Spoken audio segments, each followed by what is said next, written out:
샬롬 샬롬.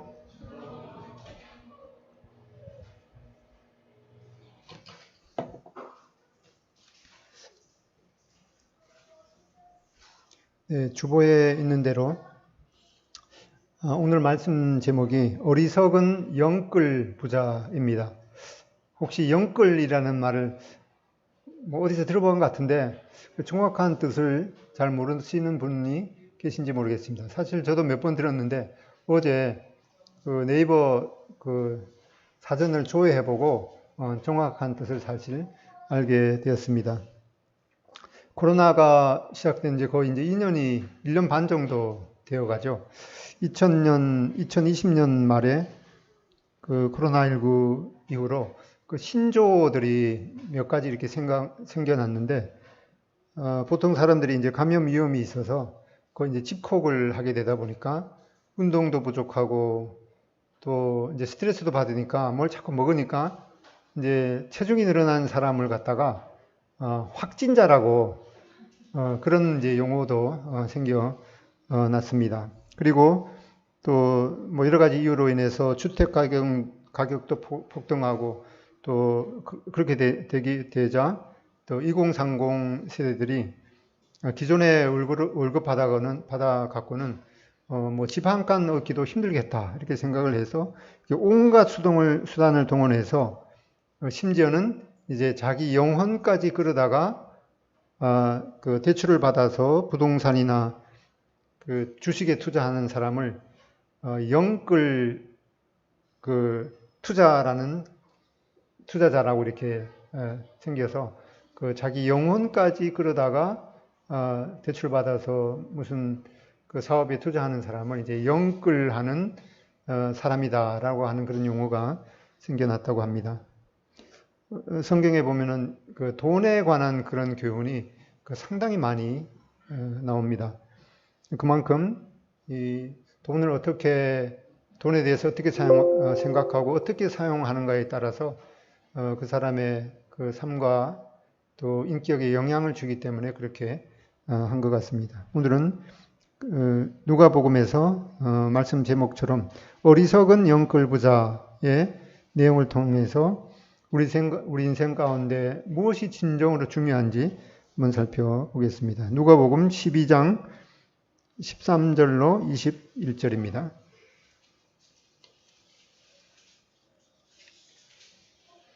누가복음 12장 13절로 21절 찾으셨으면 두 절씩 좌우에 앉으신 분이 번갈아서 읽겠습니다. 시작. 무리 중에 한 사람이 이르되 선생님 내 형을 명하여 유산을 나와 나누게 하소서 하니 이르시되 이 사람아 누가 나를 너희의 재판장이나 물건 나누는 자로 세웠느냐 하시고 그들에게 이르시되 삼가 모든 탐심을 물리치라. 사람의 생명이 그 소유에 넉넉한 데 있지 아니하리라 하시고 또 비유로 그들에게 말하여 이르시되 한 부자가 그 밭에 소출이 풍성하며 심중에 생각하여 이르되 내가 곡식 쌓아둘 곳이 없으니 어찌할꼬 하고 또 이르되 내가 이렇게 하리라. 내 곡간을 헐고 더 크게 짓고 내 모든 곡식과 물건을 거기 쌓아두리라. 또 내가 내 영혼에게 이르되 영혼아 열에 쓸 물건을 많이 쌓아두었으니 평안히 쉬고 먹고 마시고 즐거워하자 하리라 하되 하나님은 이르시되 어리석은 자여 오늘 밤에 너희 영혼을 도로 찾으리니 그리하면 내 준비한 것이 누구의 것이 되겠느냐 하였으니 자기를 위하여 재물을 쌓아두고 하나님께 대하여 부여하지 못한 자가 이와 같으니라. 교회 좀 다니신 분은 익숙하게 기억나는 그런 본문 중에 하나일 것입니다. 근데 먼저 예수님께서 이 비유의 말씀을 하시게 된 그 배경을 살펴보면은 12장 1절부터 보게 됩니다. 12장 1절에 보면은 예수님의 말씀을 듣기 위해서 모인 무리들이 수만 명이나 모여들었더라라고 말씀하고 있습니다.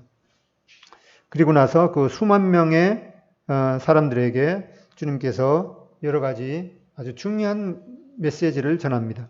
12장 2절로 4절에 보면은 감추인 것이 드러나지 않을 것이 없고 숨긴 것이 알려지지 않을 것이 없나니 이러므로 너희가 어두운 데서 말한 모든 것이 광명한 데서 들리고 너희가 골방에서 귀를 대고 말한 것이 지붕 위에서 전파되리라. 4절 내가 내 친구 너희에게 말하노니 몸을 죽이고 그 후에는 능히 더 못하는 자들을 두려워하지 말라. 이렇게 예수님께서는 우리 모든 사람의 각자 그 언행 심사가 하나님 앞에 드러난 바 되고 나중에는 이 심판을 받게 된다는 그런 엄정한 말씀을 하셨습니다. 이어지는 5절에 보면은 마땅히 두려워할 자를 내가 너희에게 보이리니 곧 죽인 후에 또한 지옥에 던져넣는 권세 있는 그를 두려워하라. 내가 참으로 너희에게 이르노니 그를 두려워하라. 얼핏 이 말씀을 접하는 사람은 아니 지금 예수님께서 무슨 공갈 협박을 하고 계시는 건가 그렇게 오해할 수도 있을지 모르겠지만은 우리 모든 사람은 이제 세상에 왔다가 언젠가는 세상을 반드시 떠나게 되어 있습니다. 그런데 이 세상에 왔다가 그 마음 가운데 하나님 없이 떠나가는 어떤 사람에게도 이 무서운 지옥이 맞닥뜨리게 될 그 분명한 미래를 주님께서 주님의 그 깊은 사랑으로 미리 알려주는 그런 배려이기도 합니다. 이러한 주님의 마음을 우리는 7절에서도 이어서 볼 수가 있습니다. 7절 너희에게는 심지어 머리털까지도 다 세신 바 되었나니 두려워하지 말라. 너희는 많은 참새보다 더 귀하니라. 하나님께서 우리 각자에게 각자의 이 머리털도 다 세신 바 되고 그리고 우리 각자는 이 많은 참새보다 더 귀하니라. 그리고 여기 본문은 아니지만은 우리가 참새나 다른 짐승보다도 더 귀한 정도가 아니라 우리 각자의 영혼을 천하를 주고도 바꿀 수 없는 그런 아주 귀한 것임을 주님께서 우리를 인정해 주셨습니다. 이와 같이 주님께서는 우리 언행 심사를 아시고 또 내가 지금 어떠한 상황에 있는 것도 아시고 나의 이 고통과 이 고민도 아시고 방금 읽었던 말씀처럼 나의 머리털도 다 세신 바 되고 우리 각자가 천하를 주고도 우리 한 사람의 영혼을 바꿀 수 없는 그런 귀한 것이라고 주님께서 말씀해 주면서 그런 이 귀한 영혼을 가진 우리 각자가 하나님 없이 이 세상에 왔다가 하나님 없이 떠나감으로 말미암아서 그 무서운 지옥에 가지 말아야 될 것을 분명히 이렇게 말씀하고 있습니다. 이 티투모스라는 새가 있는데 굳이 우리말로 번역하자면 이제 박새라는 그 새인데 이 박새는 그 한겨울에 그 추위보다도 더 무서운 게 뭔가 하니까 아니 이 새는 작은 새인데 24시간 동안 먹이를 먹지 않으면은 이 자기 몸에다가 그 지방을 저축할 수가 없기 때문에 24시간 뭘 먹지 못하면 그냥 그 굶어 죽게 되는 그런 새인데 이런 새가 멸종하지 않고 지금까지 계속 살아서 활동한다는 것은 그 24시간 동안 먹지 못하면 죽은 그 새를 하나님께서 지금까지도 보호하시고 먹이시고 관심을 가지시는 것을 보게 됩니다. 이 새는 이 하나님의 약속대로 공중에 나는 새도 하나님께서 먹이신다라고 하는 그 말씀을 기억하면서 내일 일은 내일이 염려하도록 맡기면서 즐겁게 창공을 날아다녔는데 지금까지 하나님께서 그 박새를 보호하시고 사랑을 베푸시는 그런 분임을 보게 됩니다. 그리고 이어지는 8절과 9절에는 아주 중요한 말씀을 하십니다. 8절 9절에 보면은 내가 또한 너희에게 말하노니 누구든지 사람 앞에서 나를 시인하면 인자도 하나님의 사자들 앞에서 하나님의 천사들 앞에서 그를 시인할 것이요. 9절 사람 앞에서 나를 부인하는 자는 하나님의 사자들 앞에서 부인을 당하리라. 여기 주님께서 말씀하신 것처럼 예수님이 진정 누구신지 정확하게 알고 믿는 것이 얼마나 중요한가를 보게 됩니다. 누구든지 사람 앞에서 나를 시인하면 인자도, 즉 사람의 아들로 이 땅에 태어나신 그 인자 되신 예수님께서도 하나님의 사자들, 하나님의 천사 앞에서 그 사람을 인정해 주겠다라고 말씀하셨는데, 이처럼 예수님께서 이 진정한 하나님의 아들이시고 또 우리의 구주와 주님이시라는 것을 진정 알고 믿고 신하게 되면은 하늘나라의 그 주인이신 예수님께서도 그런 우리를 기억해 주신다고 하는 그런 놀라운 약속을 보게 됩니다. 예수님은 지금 얼마나 그 엄청난 그런 중요한 말씀을 하고 계신지 모릅니다. 그런데 이러한 엄청난 중요한 말씀을 하시는 예수님의 말을 딱 끼어들어서 13절에 보면은 무리 중에 한 사람이 이르되 선생님 내 형을 명하여 유산을 나와 나누게 하소서. 이렇게 예수님의 그 중요한 말씀을 끼어들어서 지금 이 방해하는 모습을 보게 되는데, 이 사람이 지금까지 그 수많은 사람들이 모인 그 앞에서 주님께서 하시는 그 말씀을 헛듣고 있었다는 것을 보게 됩니다. 저도 학교 다닐 때 수업 시간에 고개를 이렇게 들고 선생님이 말씀하는 것을 나 자신도 나 지금 잘 듣고 있지 이렇게 하면서 속으로는 딴 생각하고 깊숙이 빠져들다가 정신을 이제 차리고 내가 지금 무슨 생각을 하고 있는 거지 하고 돌아오곤 했습니다. 그때 그 수업 시간에 선생님 말씀 더 집중하고 그랬으면은 아마 지금보다도 더 높은 그런 목표를 이루었을지도 모르겠습니다. 혹시나 또 오늘 예배 시간에 또 하나님의 말씀이 전해지는 이 시간에 딴 생각에 몰두하는 그런 분이 있을지는 모르겠는데, 중간중간 가다가 내가 잘 집중하고 있는지 자신을 점검하면서 하나님의 말씀을 드리면 좋겠습니다. 이처럼 예수님께서 천국과 지옥이라는 이 엄청난 중요한 말씀을 하시는데, 한 사람이 느닷없이 예수님의 말씀을 끼어들면서 선생님 저 억울한 일이 있습니다. 부모에게 받아야 될 그 유산을 다 형이 가로챘는데 저의 유산을 되찾을 수 있도록 도와주십시오. 그렇게 요청을 했습니다. 그러자 예수님께서는 이제 14절에 이르시되 이 사람아 누가 나를 너희의 재판장이나 물건 나누는 자로 세웠느냐, 이렇게 말씀하셨습니다. 이 짧은 구절에서 예수님 앞에 그 형과의 그 상속 문제를 해결해 달라고 요청한 이 사람이 구체적으로 자세하게 어떠한 그 억울한 일을 당했는지 이 짧은 구절 속에서는 뭐 자세히 알 수 없지만은 이 당시에 보통 이제 그 부모의 재산을 상속받을 때 이 맏아들이 다른 형제의 이 두 배를 받도록 하는 것이 이 정당한 그런 그 법이었습니다.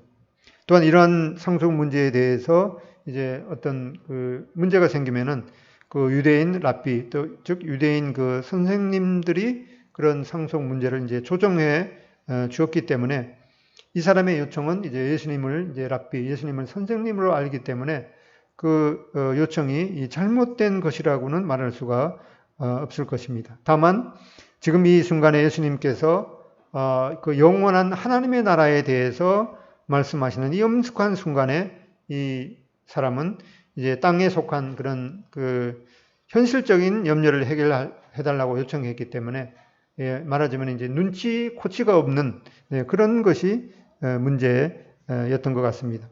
보다 중요한 문제가 있다는 것입니다. 예수님께서는 그 사람의 요청에 대해 내가 그 세상에 그런 그 세상의 그 염려를 해결하는 그런 재판장으로 이 세상에 온 것이 아니다라고 분명하게 말씀하셨습니다. 그리고 15절에 이제 그들에게 이르시되라고 말씀하셨습니다. 이 그들이라는 것은 그 자기의 형과의 상속 문제를 해결해 달라고 하는 그 사람에게만 답변하는 것이 아니라 그런 상황을 듣고 이제 거기 둘러선 뭐 제자들이라든가 다른 사람들에게 이 재물에 대해서 바른 태도를 가르쳐야겠구나 예수님께서 말씀하시고 이제 그 모든 사람들에게 말씀하시면서 15절에 보면은 삼가 모든 탐심을 물리치라. 사람의 생명이 그 소유에 넉넉한 데 있지 아니하니라고 말씀하셨습니다. 그러면서 이제 한 가지 비유를 말씀하시고 그 삶에 적용하도록 그렇게 이 비유의 말씀을 해주셨습니다. 이제 비유 이야기가 시작되는 16절 후반에 보면은 한 부자가 있었다라고 말하면서 그 부자가 그 소출이 농사를 지었는데 소출이 풍성했다라고 말합니다. 우리 중에도 이제 그 농사 짓는 분이 계시죠. 예, 물론 뭐 옛날 그 밭농사 이런 거 논농사인 것이 아니고 뭐 화원을 가꾸시는 그 농부이긴 한데 아무튼 이 농사를 짓는 것은 이제 지어보시는 분은 알겠지만 이게 보통 고된 일이 아닙니다. 봄에 씨를 심어 놓으면은 가을에 그냥 뭐 아무 일 안 해도 그냥 곡식이 열리는 것이 절대로 아닙니다. 요즘에는 그 시골에 가보면은 젊은이들이 다 이제 도시로 떠나고 노인들만 남았는데 노인들이 이제 농사 짓는 것이 힘에 부치니까 그냥 이 밭을 그냥 묵히는 그런 경우가 이제 허다합니다. 저도 며칠 전에 그 시골에 가보니까 불과 작년만 해도 농사를 짓던 그 땅인데 지금 이제 봄이 되어서 지금 한 6개월 정도 지났는데 멀리서 보니까 그 보리를 심어 놓은 것 같이 아주 키가 거의 뭐 2m 가깝게 이렇게 자랐어요. 멀리서 보니까 저거 밀을 심었나 보리를 심었나 가까이 가보니까 풀이에요, 풀. 이 풀이 자라서 이제 줄기가 거의 나무처럼 이제 딱딱해졌어요. 그래서 요즘에는 이제 옛날처럼 뭐 낫으로 그거 하는 거 아니고 풀 베는 예촉이라 그러죠. 예촉이로 이렇게 해도 그 나무처럼 이렇게 딱딱해져서 칼날이 이렇게 돌아가는 것이 위험할 정도로 그렇게 되는 경우를 봤습니다. 그래서 씨앗을 땅에다 이제 뿌려놓고 이제 불과 한 일주일 뭐 이 정도만 내버려 두면은 그냥 비 한번 오고 나면은 그냥 잡초가 자라서 곡식을 확 덮어버리기 때문에 그냥 내버려 두면은 뭐 아무것도 거둘 수가 없이 곡식이 말라 죽게 됩니다. 이 부자는 이 밭에 소출이 풍성했으니까 분명하게 땀 흘리면서 부지런히 농사를 지은 것 같습니다. 그리고 그 해에도 이제 풍년이 예상이 되었습니다. 그래서 이제 농부는 곡간을 헐고 더 크게 지었습니다. 과연 이 부자 농부의 예상대로 많은 소출을 거두어서 미리 이제 계획하고 곡간을 넓혀 두었던 그 안에 이제 창고에 곡식을 가득 쌓아두고 뿌듯하게 속삭입니다. 19절에 보면은 내가 내 영혼에게 이르되 영혼아 여러 해 쓸 물건을 많이 쌓아두었으니 평안히 쉬고 먹고 마시고 즐거워하자 하리라. 이 농부는 부지런히 노력해서 풍성한 수확도 거두었습니다.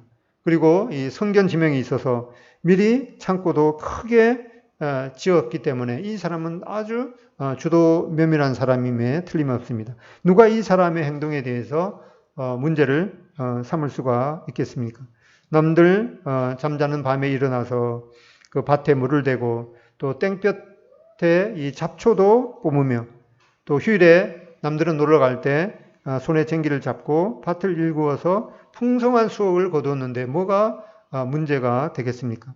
아마 요즘 같으면은 이 농촌진흥청에서 올해의 성공한 부자로 이제 선정을 하고 다른 농부들을 불러 모아서 그리고 또 이 사람을 초청해서 이제 어떻게 올해 이렇게 풍성한 곡식을 거두었는지 성공담도 들려주면서 박수를 받으면서 이 세미나를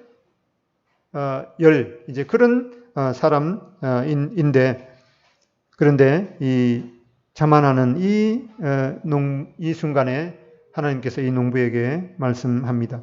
어리석은 자여. 왜 이 사람이 이 어리석은 자여라고 불려졌을까요? 하나님께서 왜 이러한 평가를 하셨는지 살펴보는 것이 참 중요하겠습니다. 우리는 이 말씀을 통해서 배우는 교훈은 이 재물을 모으는 것도 중요하지만 어떻게 쓸 것인가, 그것도 더 중요한 것을 보게 됩니다. 이 농부는 풍성한 소출을 어떻게 하면 많이 거둘까 생각했습니다. 그리고 17절에 보면은 내가 곡식 쌓아둘 곳이 없으니 어찌할까 이렇게 고민하다가 해결책을 스스로 내놓았습니다. 18절에 보면 내가 이렇게 해야지 하면서 내가 이렇게 하리라. 내 곡간을 헐고 더 크게 짓고 내 모든 곡식과 물건을 거기 쌓아두리라. 이렇게 문제가 있을 때마다 생각하고 내가 이렇게 해야지 하고 착착 문제를 해결해 나갑니다. 이렇게 인생을 살다가 보면은 이 큰 곡간이 필요할 때가 있겠죠. 많은 식구가 있으면은 그 많은 식구들이 이제 겨울철을 이제 나야 되기 때문에 가장으로서 이 창고에 많은 곡식을 준비해 놓는 것은 중요한 책임 중에 하나일 것입니다. 성경은 그런 정상적인 책임을 탓하는 것이 결코 아닙니다. 성경은 지극히 현 상황에 충실한 그런 사람이 될 것을 말씀하기도 합니다. 데살로니가 후서 3장 10절에 보면 누구든지 일하기 싫어하거든 먹지도 말게 하라. 그러면서 조용히 자기 일을 해서 자기 양식을 먹으라. 이렇게 말씀하고 있습니다.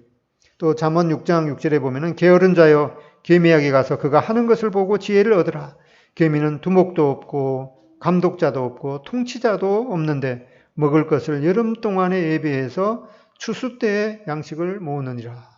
이 계미가 하는 것들을 자세히 보고 그 계미의 부지런함을 배우고 계미가 미리 양식을 자기 집에 모아두는 그 지혜를 배우라. 이렇게 분명하게 말씀하고 있습니다. 그렇지만 단순히 많은 소출을 거두는 것, 또 더 많은 재물을 모아 쌓아두는 것, 그것 자체가 우리 삶의 목적은 아닐 것입니다.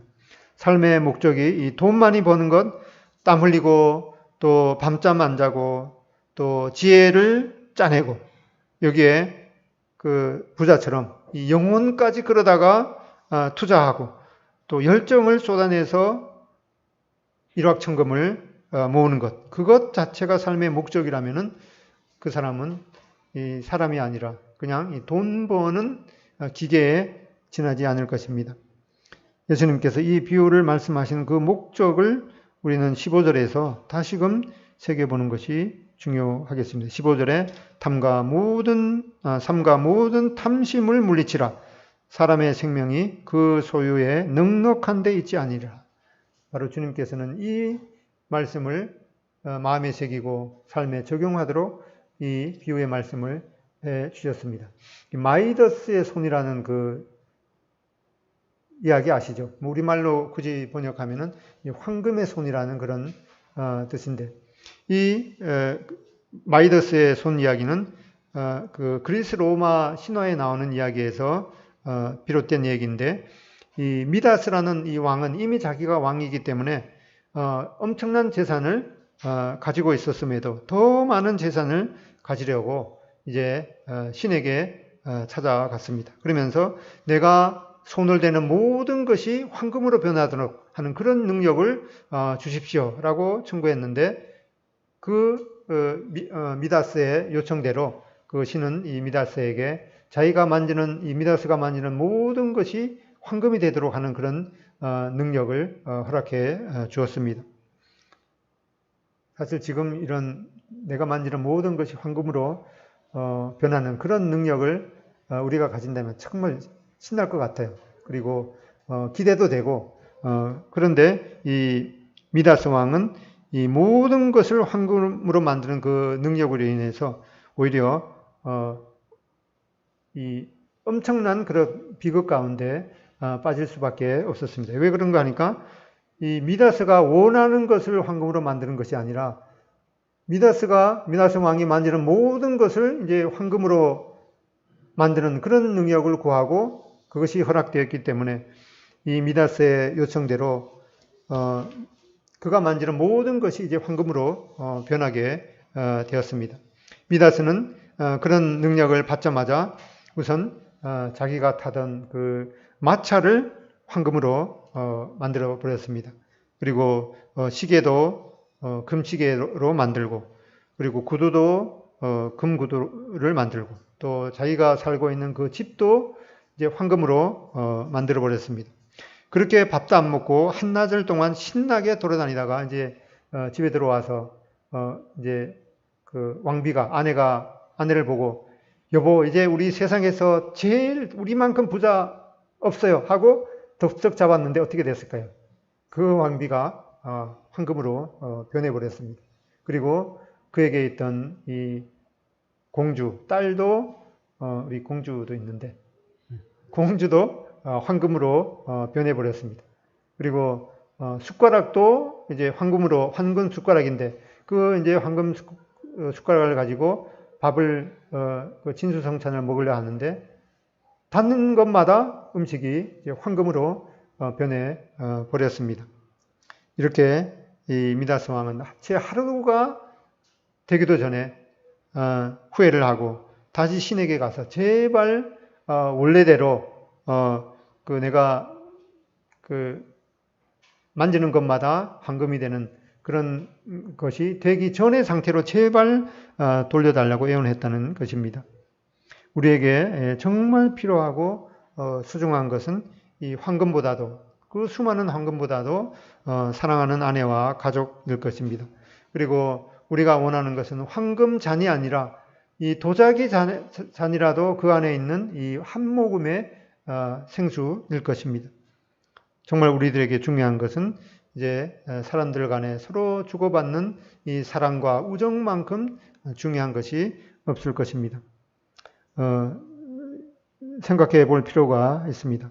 내 자신이 이 돈 버는 기계로 전락해 버린 것은 아닌지, 지금도 그 마이더스의 그런 손의 능력이 나에게 그래도 주어졌으면 얼마나 좋을까라고 하는 그런 허황된 꿈을 꾸고 있는지도 모르겠습니다. 그렇다면 우리는 주님의 음성을 들어야 합니다. 어리석은 자여, 오늘 밤 내 영혼을 도로 찾으리니 그러면 내가 예비한 것이 누구의 것이 되겠느냐라고 하는 그런 주님의 음성을 우리는 새겨야 할 것입니다. 이렇게 우리는 재물을 쌓는 것보다 그것을 어디에 어떻게 쓸 것인가 그것을 중요하게 생각해야 될 것입니다. 두 번째로 그 이기적인 생각을 버리고 우리는 이 모든 것이 하나님께로부터 왔다는 그 청지기 의식을 가져야 할 것입니다. 이 부자의 그 독백을 들어보면은 그 부자의 생각과 의식을 지배하는 깊은 그런 이기심을 발견하게 됩니다. 17절, 18절 한번 같이 읽어보십니다. 17절, 18절 시작. 심중에 생각하여 이르되 내가 곡식을 쌓아 둘 곳이 없으니 어찌할까 하고 또 이르되 내가 이렇게 하리라. 내 곡간을 헐고 더 크게 짓고 내 모든 곡식과 물건을 거기 쌓아 두리라. 또 내가 내 영혼에게 이르되 영혼아 여러 해 쓸 물건을 많이 쌓아 두었으니 평안히 쉬고 먹고 마시고 즐거워하자 하리라. 여기 이 짧은 세 구절에 이 가장 많이 등장하는 것이 무슨 단어이겠습니까? 17절에 보면은 내가 합니다. 그 다음에 여기 곡식을 쌓아둘 것이 없니. 우리 성경에는 이제 그냥 곡식이라고 되어 있는데 그 원문과 영어 버전에 보면은 내가 내 곡식을 쌓아둘 것이 없으니 하고 자기도 나고 곡식도 내 것이다 이렇게 주장하고 있습니다. 그 다음에 18절 또 이르되 내가 이렇게 하리라. 그 다음에 내 곡간 헐고 더 크게 짓고 내 모든 곡식, 그러니까 내 모든 곡식과 내 물건 이렇게 되는데 여기에도 원문과 영어에 보면은 내 모든 곡식과 내 물건을 거기 쌓아두리라. 이게 내가 계속 반복되고 있습니다. 그리고 19절에는 이 보통 사람은 잘 쓰지 않는 그런 용어를 쓰고 19절에 내가 내 영혼에게 이르되 영혼아 여러 해 쓸 물건을 많이 쌓아두었으니 평안히 먹고 마시고 즐거워하자. 이렇게 이 그 섬뜩한 그런 단어를 쓰고 있습니다. 정말 이 부자는 온갖 노력을 다해서 심지어 이 영혼까지 끌어다가 즉 오늘 제목처럼 그야말로 영끌을 해서 부자가 된 것을 보게 됩니다. 자기가 영혼까지 끌어다가 투자했으니까 내 영혼아 이렇게 외치고 있습니다. 어떠한 유명한 설교가가 사람의 물질관에 대해서 두 관점을 이야기했는데 그 비유가 상당히 좋은 것 같습니다. 이 두 가지 물질관 중에 하나는 이 거울을 통해서 보는 것이고 다른 하나는 이 유리창을 통해서 그 물질을 바라보는 그 두 가지를 설명했는데 이 거울을 통해서 물질을 보는 사람은 이 거울을 보게 될 때 자기 자신만 반영되어 나타납니다. 내가 땀 흘리는 것, 새벽부터 밤늦게까지 내가 노력한 것, 내가 번 돈을 가지고 내가 영끌을 해서 투자한 것. 그렇기 때문에 내 마음대로 살아갈 그 권리가 있다고 주장할 수가 있습니다. 이런 사람은 거울 속에서 자신밖에 보지 못하는 사람입니다. 반면에 이 유리창을 통해서 물질을 보는 이 다른 사람이 있습니다. 그 사람은 자기가 그 받은 이러한 모든 물질들이 어디서 왔는지를 보게 됩니다. 이 풍성한 소출을 가능하게 했던 이 따스한 햇볕이 어디서 왔는지 그는 알 수가 있습니다. 또 가뭄 때에는 그 단비가 내렸는데 그 단비가 어디서 왔는지 보았습니다. 또 고된 그런 노동 중에서도 이 나무가지에서 새들이 감미롭게 지저귀고 또 하루의 노동을 다 마쳤을 때에는 그 서쪽에 그 아름다운 그런 그 저녁 노을이 이 누구의 작품인 것을 알 수가 있습니다. 일할 수 있는 이런 건강과 또 지혜, 또 모든 환경이 하나님께서 허락하시지 않았다면 결코 어느 누구도 누릴 수 없다는 것을 알게 됩니다. 그렇게 해서 이 사람은 이 자기가 받은 모든 것이 하나님의 은혜구나라고 하는 것을 깨닫게 됩니다. 여기 이 사람은 내 영혼아 평안히 쉬고 먹고 마시고 즐기자 하면서 이 영끌했던 이 부자에게는 이 너의 영혼을 내가 오늘 밤에 도로 찾겠다 이렇게 말합니다. 하나님께서 이 부자의 영혼을 찾겠다라고 하는 것은 원래 그 사람의 영혼이 하나님의 것이기 때문에 도로 찾아가겠다라고 하는 그런 말씀인 것을 보게 됩니다. 우리 각자의 이 영혼은 누구의 것이겠습니까? 아니 그것보다는 영혼이 분명히 우리한테 있는데 이 영혼이 사실은 어디에 있는지도 아무도 모릅니다. 머릿속에 영혼이 있는지 또 가슴, 심장 속에 있는지 아니면 그 창자 속에 있는지 어디에 있는지 알지도 못하는데 분명히 이 영혼은 있습니다. 하나님께서 아담과 하와를 만드시고 그 코에 생기를 불어넣고 넣으니까 사람이 생령, 살아있는 영이 되었다라고 하는 이유로 이 모든 사람에게 이 영혼이 부여되었습니다. 그래서 데살로니가 전서에도 보면은 사도 바울은 너의 온 영과 혼과 몸이 그리스도 예수에 강림하실 때까지 이 온전하게 거룩하게 보존되기를 간구한다. 이렇게 말씀하는 것처럼 이 사람은 크게 하나님께서 성부, 성자, 성령으로 세 위가 한 분이듯이 우리에게도 이제 영과 혼과 이 몸, 육체가 세 부분으로 된 그런 모습인 것을 보게 됩니다. 그런데 사람의 관점에서 보면 이제 몸이 제일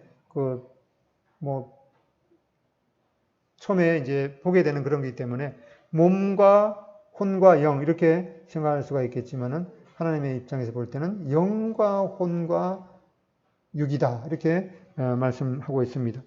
이렇게 손을 이렇게 한번 들어보세요. 이렇게 주먹도 한번 잡았다가 폈다가 이 누구 손이죠 이게? 내 손이죠, 뭐. 내 마음대로 되니까. 맞는 것 같아요. 이게 뭐 누구 것이 아니고 내 것인 것 같아요. 맞죠? 그리고 머리 이렇게 되면 머리도 뭐 이렇게 돌렸다, 돌렸다, 숙였다 이렇게 하면은 이 내 마음대로 되기 때문에 머리도 우리 각자 거 맞는 것 같아요.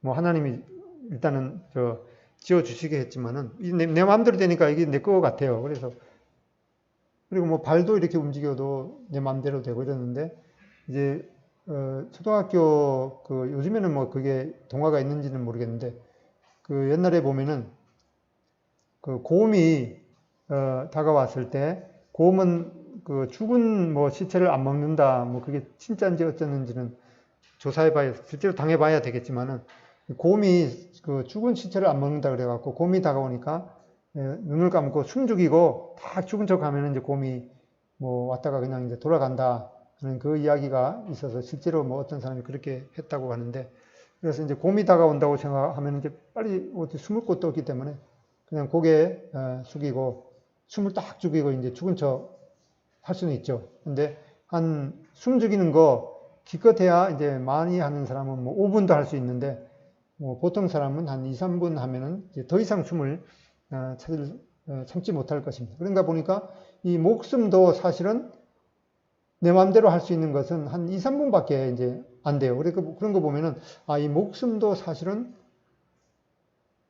내 것이 아닌구나 라고 하는 것을 느끼게 됩니다. 그리고 어떤 사람은 이 완전히 이제 곰이 왔으면은 이제 숨도 죽이고 혹시나 이제 그 곰이 와갖고 가슴에다 대고 이 사람이 심장이 뛰나 안 뛰나 그것까지 혹시라도 이제 알아볼 그런 이제 곰이 있기 때문에 이 심장도 한 몇 분간 그냥 뛰지도 않게 완전히 죽은 사람처럼 그렇게 하고 싶어도 이 심장은 자기 마음대로 1초도 안 돼요, 이게. 근데 왜 이게 안 되죠? 이게 내한테 분명히 달고 내가 뭐 항상, 달고 다니는데. 그런 거 보면은 그 생물학 그 내용을 보면은 사람의 근육 가운데는 자기 마음대로 움직일 수 있는 근육이 있고 뭐 손, 목 이런 거 다 자기 마음대로 움직일 수 있는 근육이죠. 근데 우리 몸 가운데 우리 마음대로 움직일 수 없는 그 근육이 있는데 그 용어로는 이제 뭐 수익은 불수익은 그다음에 초등학교 입장에서는 마음대로 근육, 제대로 근육 이렇게 구분하는데 이 심장 우리 몸 가운데서 마음대로 할 수 없는 이 그냥 있는 그대로 제대로 그냥 움직이는 근육 중에 하나가 바로 심장 근육이기 때문에 이 심장은 우리 마음대로 할 수가 없죠. 그거는 이제 하나님께서 한 100년 정도 쓸 수 있는 이 건전지를 우리 몸 가운데 이렇게 주셔서 약 1초에 한 번 이제 정기적인 자극이 딱딱 이렇게 하도록 해서 심장이 약 1초에 한 번씩 이렇게 뛰게 하는데 이 심장이 잘못된 사람은 이 심장 안에다가 그 박동기 자극기를 이렇게 안에다가 집어넣고 수술을 하죠. 그리고 한 10년 있다가 이제 그 건전지가 다 되면은 또 다시 수술을 하고 다시 집어넣는 이제 그런 수술도 하는데 그런 거 보면은 이 목숨도 가장 중요한 이 목숨도 이 불과 2, 3분 동안 내 마음대로 할 수 있는지는 모르지만은 이 심장은 이 1초도 내 마음대로 할 수가 없기 때문에 우리의 목숨, 또 우리의 그 생명이 우리 것이 아니고 이 하나님의 것인 것을 우리는 고백할 수밖에 없습니다. 그런데도 옛날에는 내 인생은 뭐 나의 것하고 가사는 그런데 노래는 어떻게 부르는지 모르겠습니다. 그런데 그 노래가 엄청 유행했던 시절이 있었습니다. 그런데 그 노래를 부른 이 가수가 장덕이라는 가수인데 그 사람이 그 노래가 아마 한창 유행될 때 그 자살을 해서 죽었습니다. 지금 뭐 살아있으면 상당히 나이가 꽤 됐기 때문에 우리 청년들은 아마 그 장덕이라는 가수 잘 모를지는 모르겠는데 아무튼 그 가수가 내 인생은 나의 것 하고 외치다가 안타깝게도 죽었습니다. 그리고 성 어거스틴이라는 그 사람은 하나님께로 돌아오기까지 수없이 이런 종교 저런 종교에 빠지고 또 엄청 타락하기도 한 그런 사람이었는데 그러다가 이제 하나님의 품으로 돌아와서 고백하기를, 오 하나님, 내 영혼이 하나님의 품으로 돌아와서야 나는 진정한 평안을 누릴 수가 있었습니다. 라고 놀라운 이 고백을 하고, 그가 비록 하나님께로 돌아오기 전에 보통 사람도 경험하기 어려운 그런 이제 타락에도 빠지기도 했지만은, 기독교 역사는 이 어거스틴을 이 성자의 한 분으로 여기고 있습니다. 이렇게 내게 주어진 모든 것이 내 것이 아니라 하나님께로부터 주어졌다는 것을 깨닫는 것이 정말 중요하겠습니다. 그리고 내게 받은 그런 모든 것이 하나님의 것이기 때문에 하나님의 영광을 위해서 다시 돌려드리는 것이 마땅할 것입니다. 그 다음에 세 번째로 물질의 그 소유의 풍부함보다는 이 하나님께 대해서 부여해야 되는 것이 필요하겠습니다. 앞에서 우리는 이 사람이 얼마나 부지런한 사람인 것을 또 살펴봤고, 또 앞을 내다보고 이 미리 준비하는 그런 안목도 있는 것을 살펴봤습니다.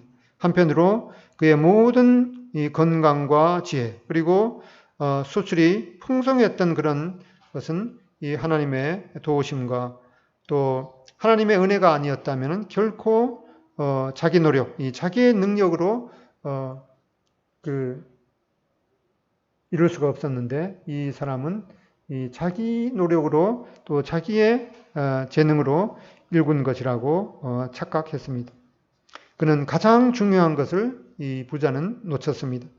1, 2년 후를 예상하고 미리 잘 대비하고 이 곡간을 늘렸지만은 분명히 현실로 다가올 이 죽음 이후의 그 삶을 생각하지도 못하고, 따라서 준비도 못하다가 바로 그날 갑자기 죽음을 맞이했습니다. 20절에 보면은 어리석은 자여, 오늘 밤에 내 영혼을 도로 찾으리니 그러면 내 준비한 것이 누구의 것이 되겠느냐. 이렇게 이 부자는 풍성한 소출을 이제 거두고 창고도 많이 늘려서 거기다가 곡식을 가득 채고 나서 이제 내가 이제 수년간 먹을 곡식을 쌓아두었으니 쉬고 먹고 마시고 즐기고 누리자라고 고백했던 그날 밤에 하나님께서 이 부자의 영혼을 이제 도로 찾겠다고 말씀하셨습니다. 이처럼 이 가장 중요한 준비는 여기에 오늘 밤, 오늘 준비해야 하는 것임을 보게 됩니다. 내일로 결코 미룰 수가 없을 것입니다.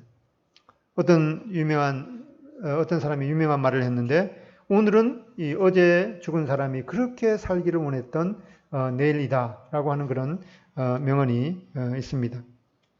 여기 21절에 있는 것처럼 자기를 위하여 재물을 쌓아두고 하나님께 대하여 부요하지 못한 자가 이와 같으리라, 이렇게 말하고 있습니다. 하나님께서 우리 각자의 이 나이에 상관없이 이 오늘 밤, 오늘 우리에게 주신 영혼을 도로 찾아갈 수가 있다는 것을 우리는 명심해야겠습니다. 하나님께서 오늘 내 영혼을 취해 갈지라도 나는 주님의 품에 안겨서 내일 아침 이제 천국에서 눈을 뜰 그런 확신이 있다면은 이 사람은 하나님께 정말 부유한 사람임에 틀림없을 것입니다.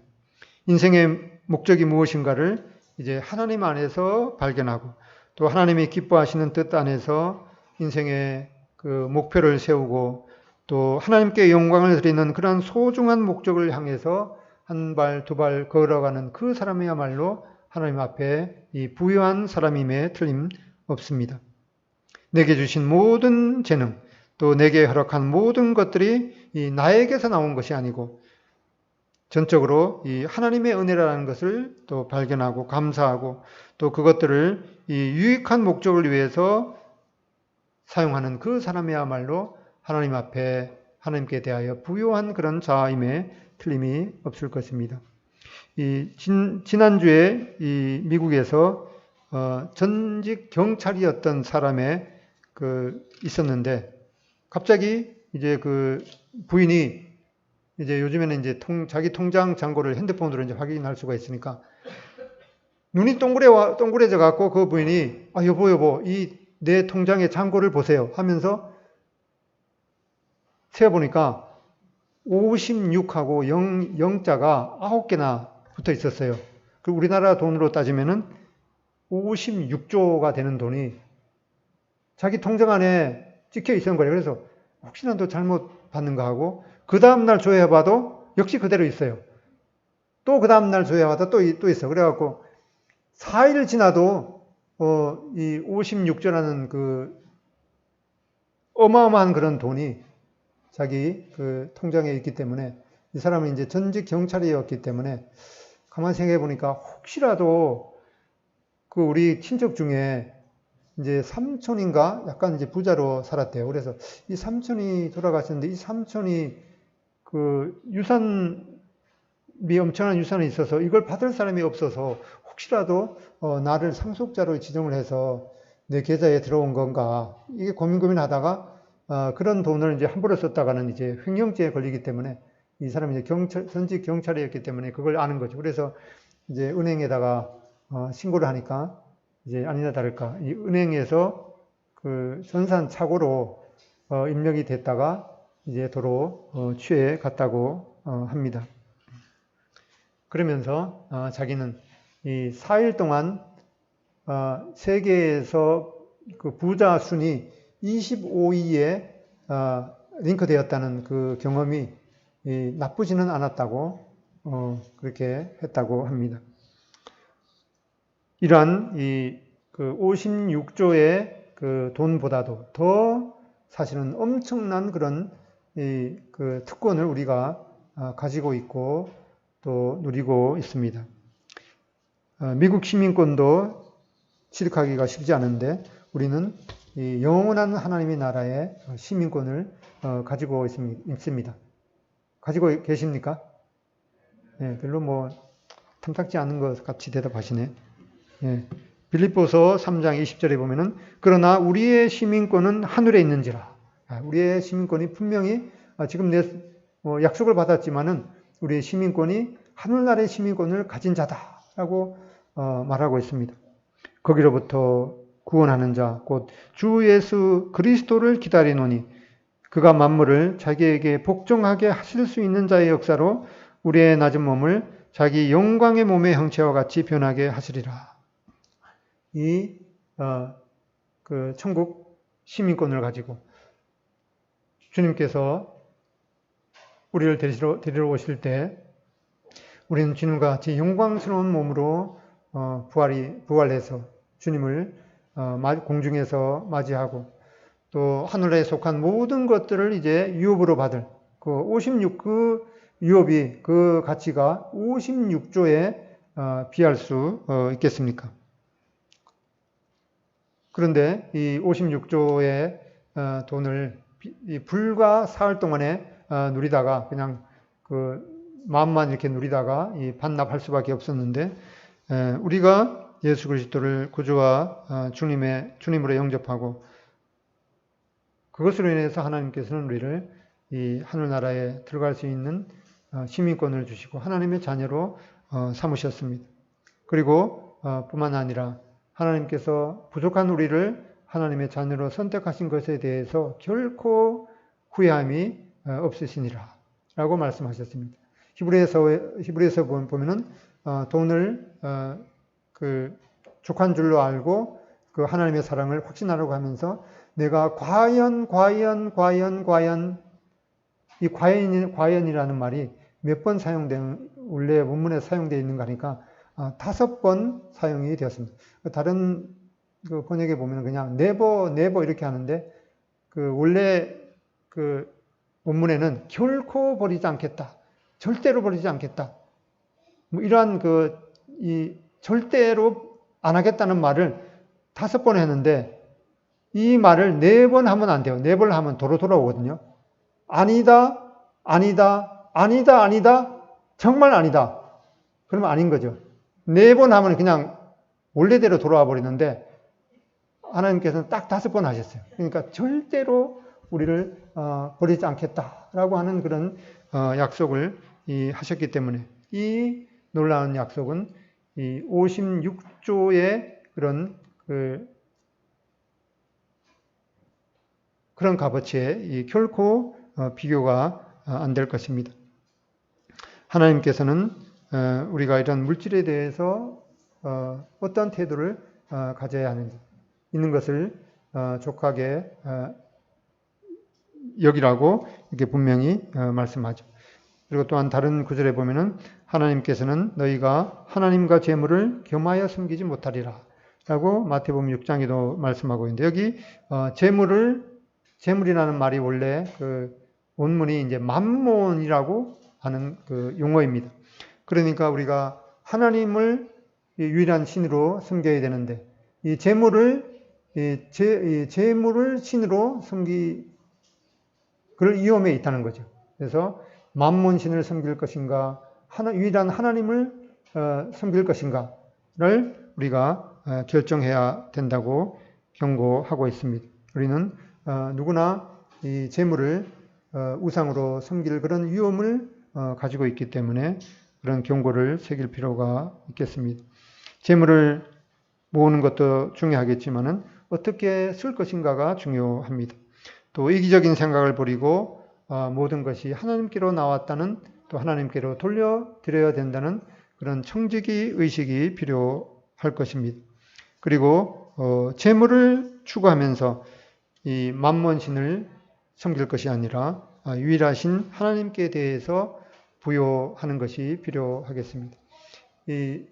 지난번 시간에 우리나라의 S 그룹 회장은 재산이 18조가 된다고 본 것 같은데 세계의 아주 서너 손가락 안에 꼽을 그런 이 부자 중에 이 록펠러라는 사람이 있습니다. 아마 이 사람의 재산은 S그룹 회장의 한 10배는 아마 그 재산을 가지고 있는데 이 사람이 그렇게 부자가 된 것의 중요한 요인 중에 하나가 그는 이 돈을 적게 받을 때에도 하나님 앞에 하나님의 것을 분명히 떼어서 드렸다고 합니다.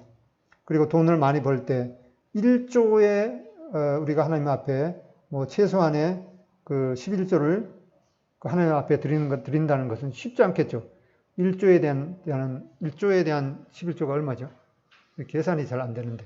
아무튼 그 엄청난 돈을 하나님 앞에 드리고, 이 많이 벌든 적게 벌든 이 모든 것이 하나님께로 왔다는 그런 마음으로 하나님 앞에 감사하면서 이 하나님의 것을 결코 도적질하지 않고 하나님 앞에 드렸을 때 이 하나님께서는 그런 이 하나님에 대해서 부요하고 이 물질을 잘 관리한 이 록펠러에게 이 하나님께서는 더 많은 그런 물질을 남기셨던 것을 보게 됩니다. 그래서 우리 삶 가운데도 이렇게 이 어리석은 이 부자처럼 그런 이 잘못된 것에서 이 물질에 대한 이 바른 그런 그 태도를 가져야겠습니다.